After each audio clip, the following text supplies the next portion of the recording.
I spent 30 years as an accountant. I built spreadsheets for a living. I genuinely believed, with the kind of confidence only a man who's balanced other people's books for 3 decades can have, that $2,000 a month was not just enough to retire in the Philippines, it was generous. I was wrong. Not about the number being too small. About almost everything I thought that number would buy me. Here's what actually happened once my wife and I found out how wrong we were, and how we fixed it. I spent 31 years doing corporate accounting in Dallas, mostly for mid-sized manufacturing firms, the kind of work where nobody notices you until a number is wrong. My wife, Linda, taught 4th grade for almost as long, 28 years at the same elementary school, the kind of career where everyone in a 3-mile radius eventually knows your name because you taught their kid, or their neighbor's kid, or their kid's best friend. We met in our late 20s, both of us a little late to marriage by the standards of our own parents' generation, both of us cautious in ways that turned out to complement each other well. I was cautious with numbers. Linda was cautious with people, patient in a way 30 years of managing 9-year-olds either builds into a person or breaks entirely, and she came out the patient kind rather than the broken kind, which I've always considered the great unheralded accomplishment of her career. We built a life out of 2 very different kinds of carefulness, hers relational, mine financial, and for 3 decades the combination worked well enough that neither of us questioned it very hard. We did what people like us are supposed to do. We maxed out what we could into retirement accounts most years. We paid off the house in our early 50s, ahead of schedule, which felt at the time like we'd won some quiet, unglamorous competition against every financial anxiety we'd ever had. We raised 2 kids, both grown now, one in Austin, one in Denver, both doing well enough that we didn't have to worry about them, which is its own kind of retirement gift most parents don't talk about enough. When we finally retired, me at 63, Linda a year later at 62, we sat down with what I still, out of old professional habit, call the real numbers. Combined Social Security. A modest pension from Linda's district. What was left of our retirement accounts after the market did what markets do in the years leading up to when we actually needed the money. Together, conservatively, comfortably, more than most retirees our age, just over $2,000 a month we felt confident drawing without touching principal we might need later. In Dallas, that number was uncomfortably tight. Property taxes alone on our paid-off house ran nearly $700 a month, which still catches people off guard. A house with no mortgage can still cost you more every month than some people's rent. Add insurance, utilities, the 2 of us each managing a handful of prescriptions that Medicare covered most but not all of, and $2,000 started disappearing before we'd bought a single grocery. I did what I do. I built the spreadsheet. Rows and columns, category by category, the same discipline I'd applied to 31 years of other people's balance sheets, except this time the balance sheet was our entire remaining life. And the spreadsheet, plainly, unambiguously, told us that staying in Dallas on this income meant a shrinking decade, then 2, of careful subtraction. Not disaster. Just erosion. A slow, dignified erosion that I, as a numbers man, found almost more uncomfortable than an actual crisis would have been, because at least a crisis forces a decision. Erosion just asks you to slowly get used to less. Linda found the idea of moving abroad before I did, honestly. She'd been in an online group for retired teachers, and one of her old colleagues had moved to the Philippines 2 years earlier and kept posting about it. Modest, unglamorous posts, nothing flashy, just an ordinary retired life that happened to be somewhere warm and cheaper than Texas. Linda showed me a few of those posts one evening, half joking, and I did what I always do with a new number. I opened a spreadsheet. I want to describe what those last couple of years in Dallas actually looked like, because I think it matters for understanding why the spreadsheet felt so urgent to me at the time. It wasn't hardship. Not in any way I'd have described it that way to a client. It was something quieter and more specific to a numbers person's particular anxiety, watching a retirement account's projected balance tick downward every quarter, a little faster than the models had promised when we were younger and the assumptions were rosier. Linda would catch me some evenings hunched over the laptop long after dinner, running the same projections again with slightly different assumptions, hoping for a different answer than the one I kept getting. We weren't struggling in any way our neighbors would have noticed. We still had the country club membership, though it downgraded it twice. We still took the grandkids to dinner when they visited, though I'd started quietly steering us toward the less expensive end of the menu without making a production of it. Linda noticed anyway. She always did.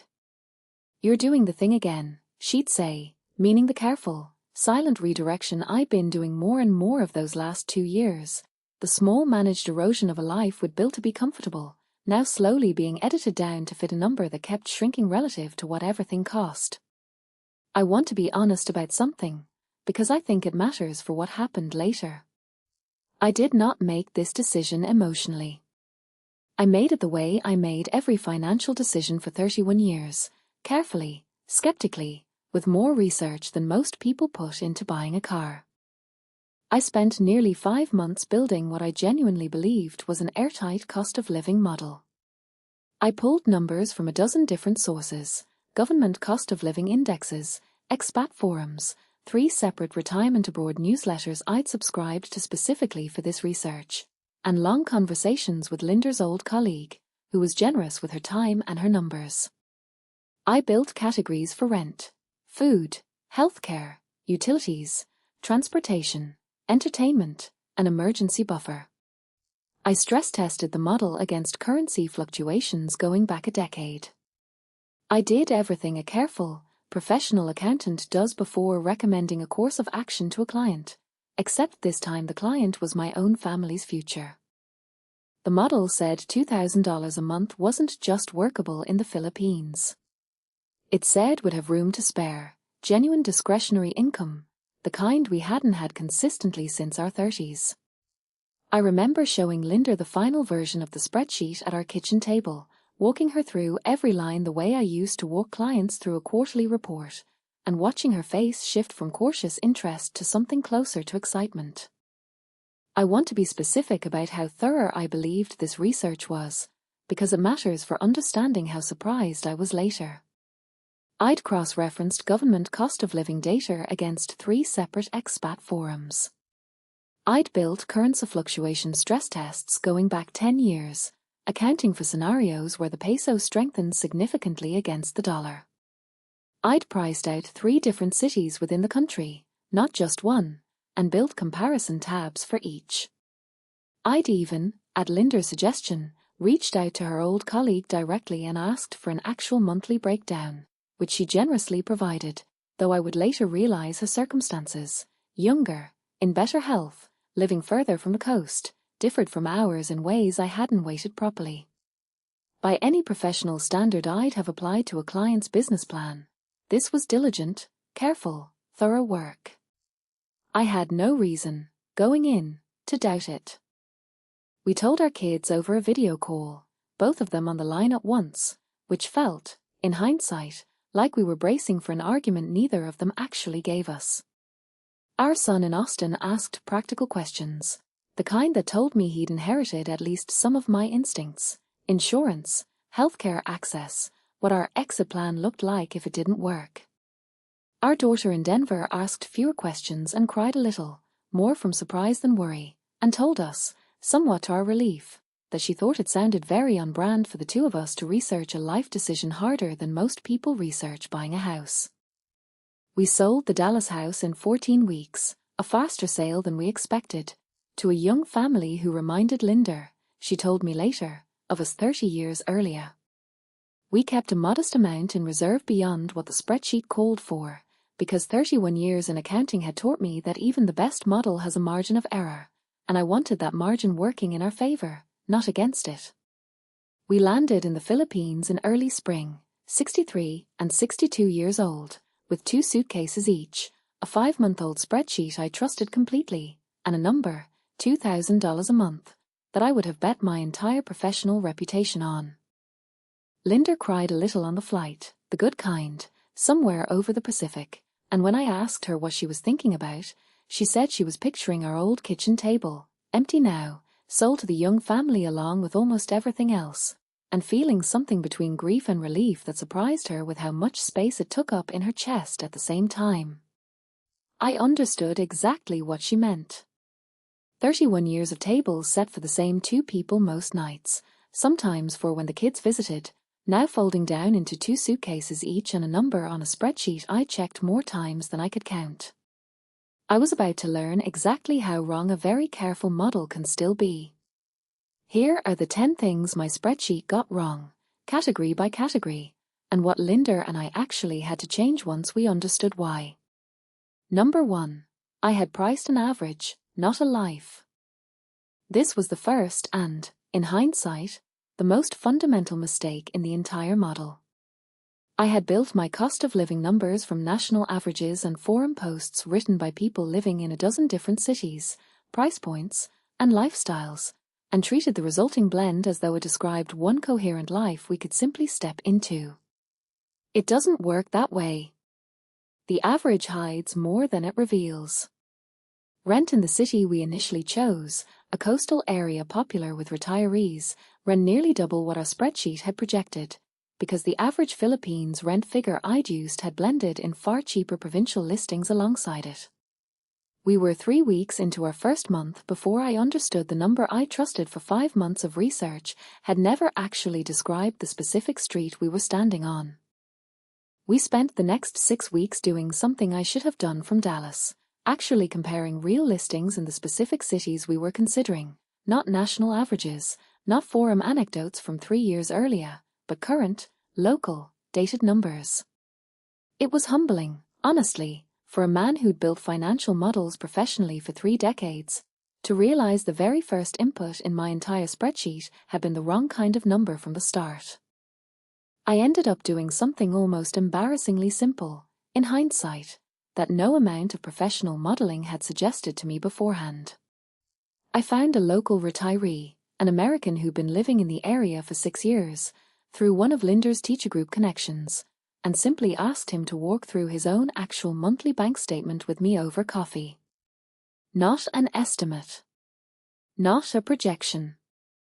The real numbers, line by line, from a real month. It told me more in 90 minutes than 5 months of research had managed, and it became the first thing I did in every subsequent category once I understood how much more reliable one honest, specific person's real numbers within a dozen aggregated averages. Number 2. I had badly underestimated what foreigner pricing would cost us. I'd read about this phenomenon in my research, dismissed it as a minor inefficiency worth maybe 5 or 10% at the margins. It was not minor.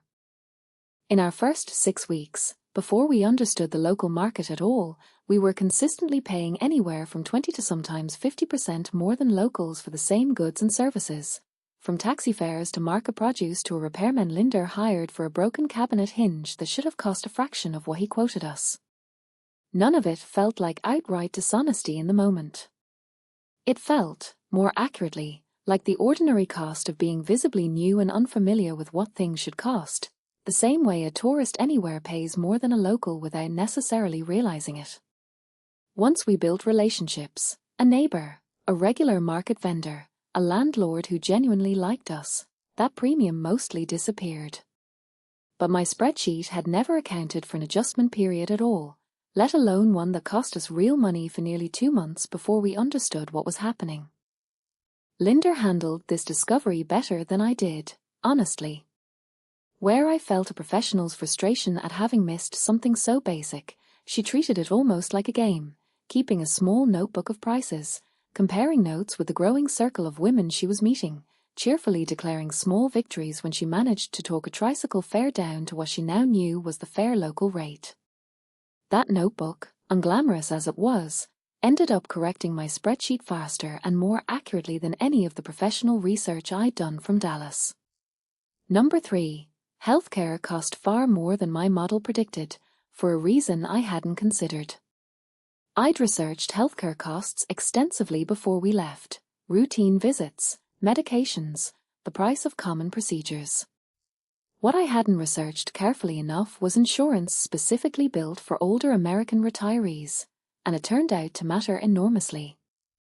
Linda has a heart condition, well managed, stable for years, but requiring a cardiologist and specific medication.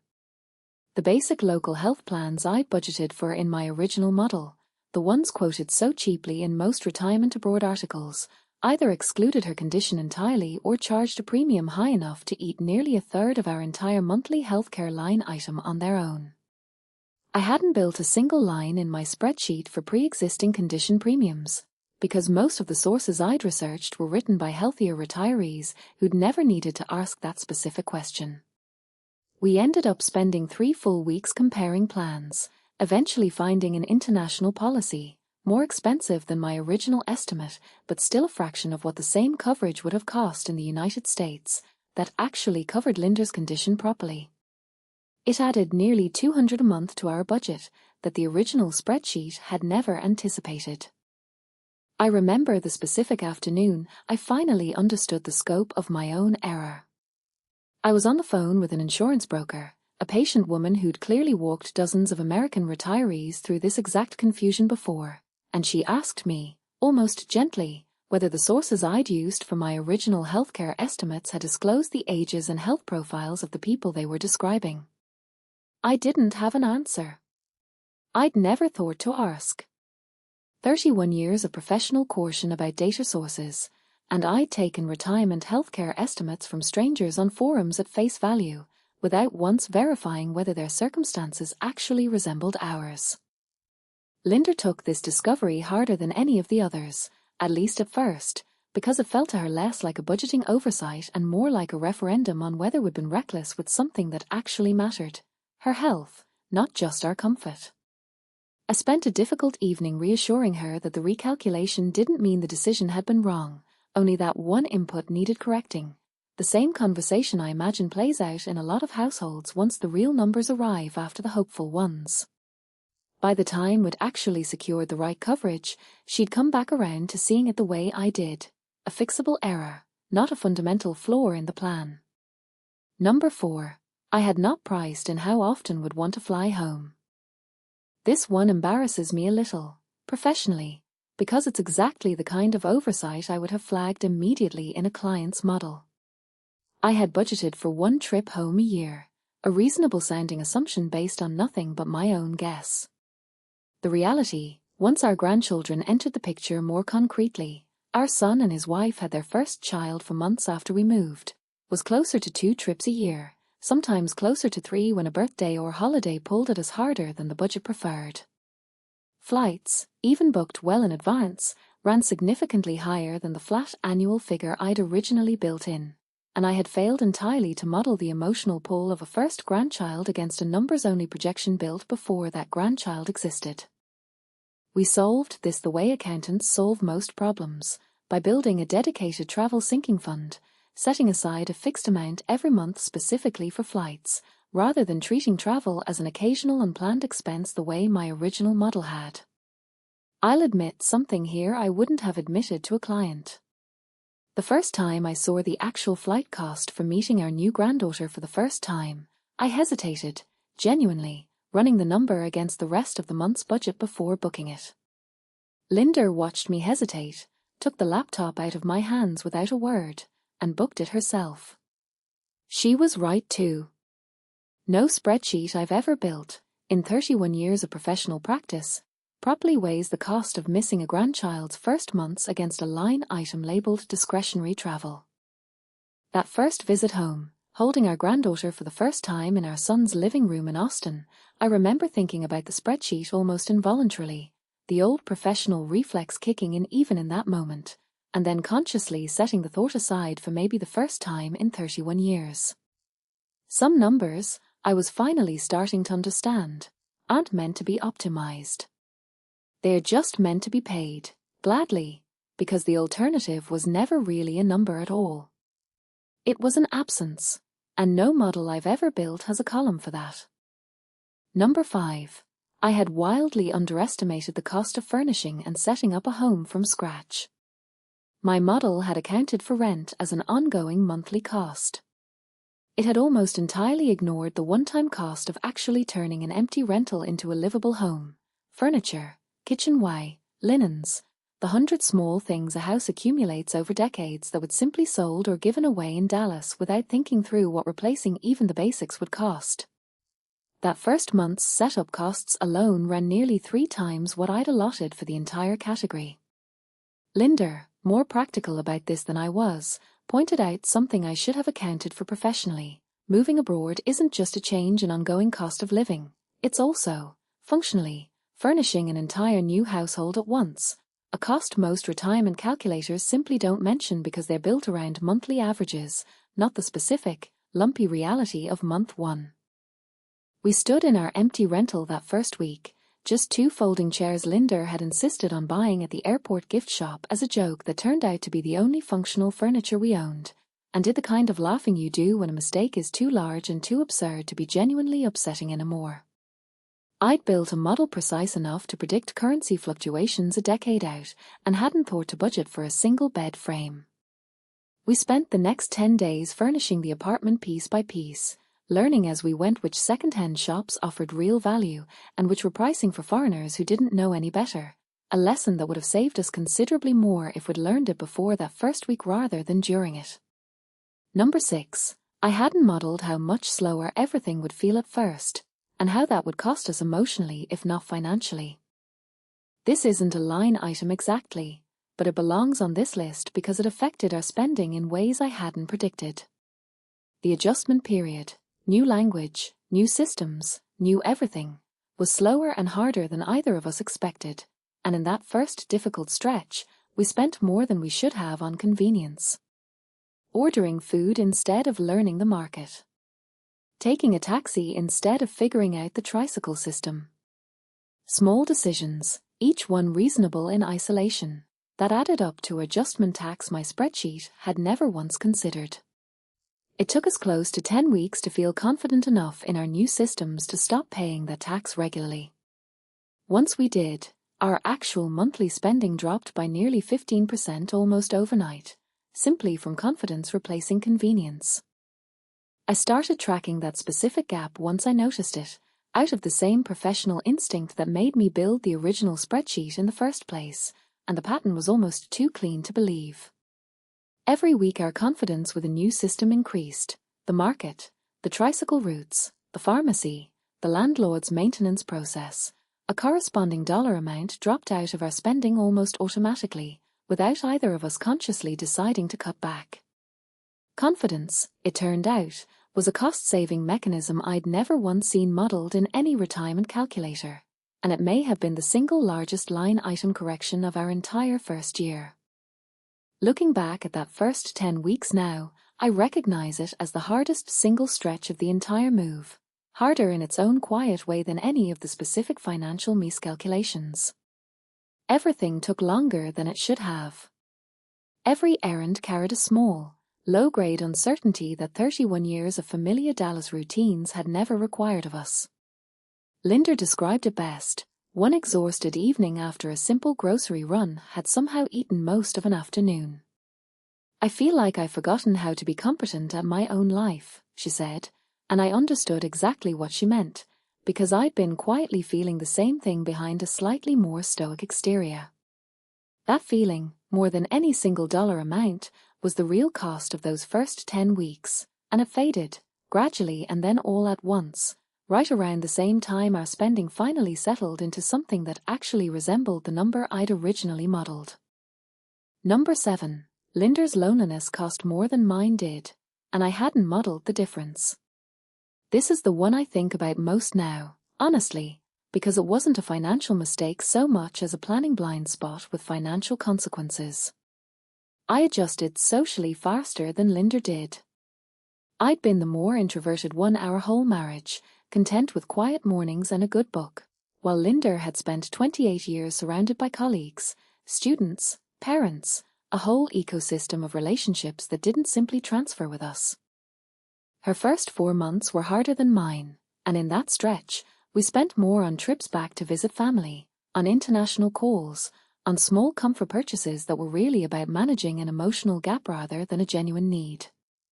It wasn't until she found a small group of retired teachers, American and British both, meeting weekly, that the spending in this category settled down, because the underlying need, connection, purpose, being known by people again, finally had somewhere real to land instead of somewhere expensive.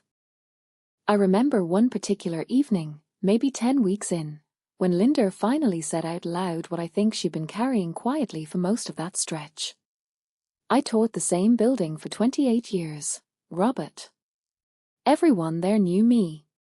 Here I'm just the American woman on the second floor. I didn't have a spreadsheet fix for that sentence, and I understood, hearing it, that I never would. What I could do was support her search for the teachers group more actively than I had been, driving her to that first meeting even though it was well within walking distance, simply so she'd know I understood the weight of what she was rebuilding. Once she found her footing there, I watched something in her visibly settle, in a way no financial adjustment on my part ever could have managed alone. Number 8. I had underpriced home maintenance and repairs by a wide margin. 31 years of Texas home ownership had taught me what home repairs cost in one very specific market. I applied that same intuition, almost unconsciously, to an entirely different climate, building style, and labor market, and got it wrong in ways that surprised me. Humidity and tropical weather age certain materials faster than Texas heat ever did. Appliances suited for the climate cost more upfront, even though labor for repairs cost considerably less than back home.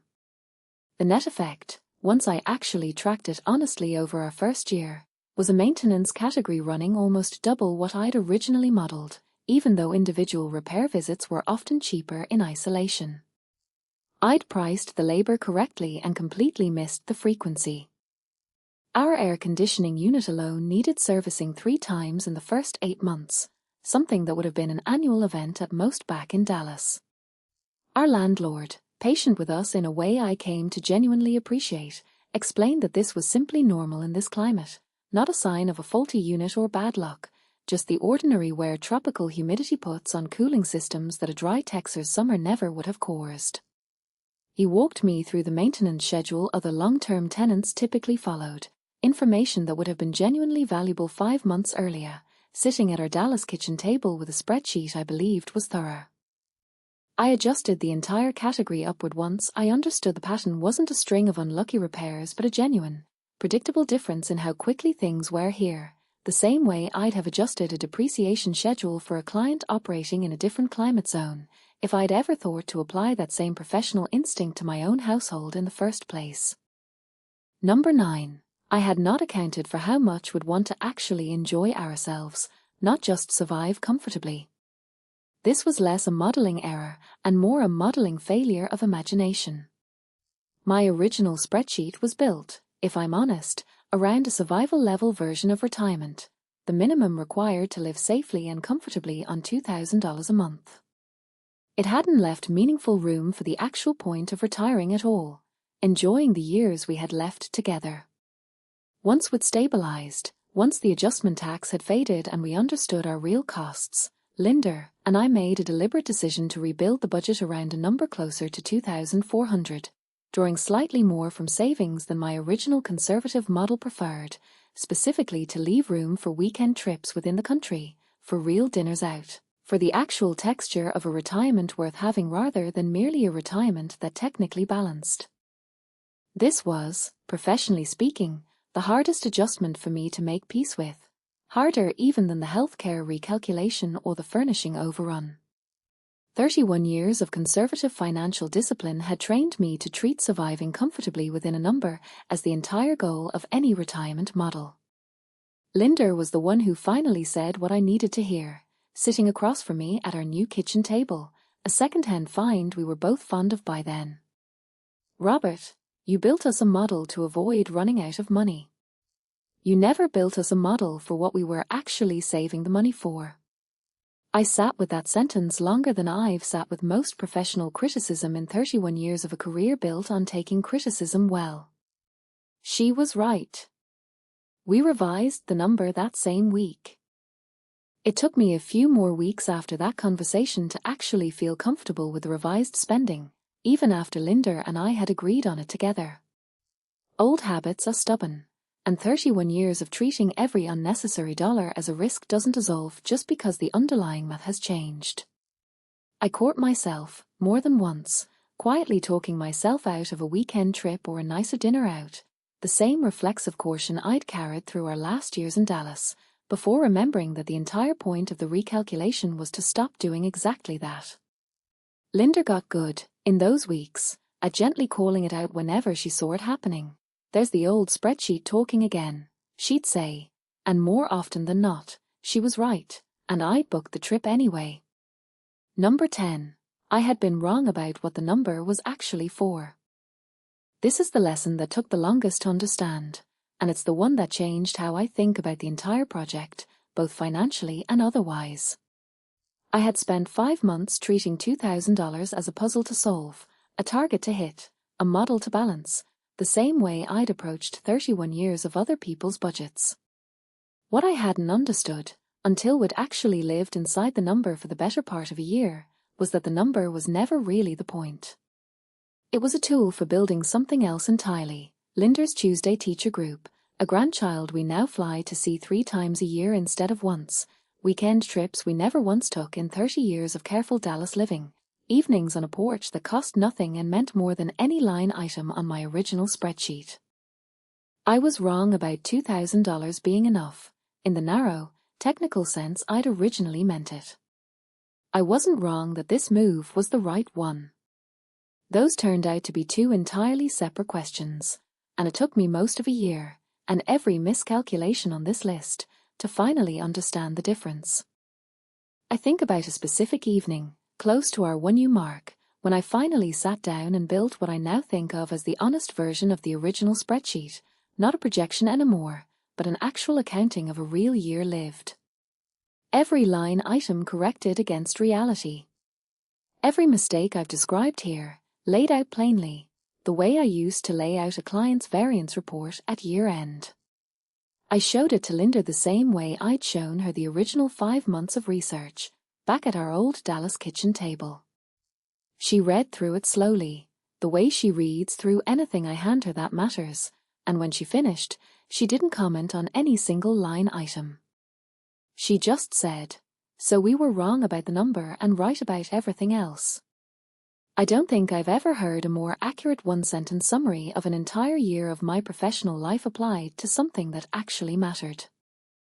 I've since gone back and shown that honest, corrected spreadsheet to a few other retirees we've met here, mostly out of the same instinct that used to make me generous with junior accountants back in Dallas, walking them through mistakes I'd already made so they wouldn't have to make the same ones blind. Every single one of them has thanked me for the healthcare line item specifically, the one that surprised us most and cost us most in that first anxious month of research.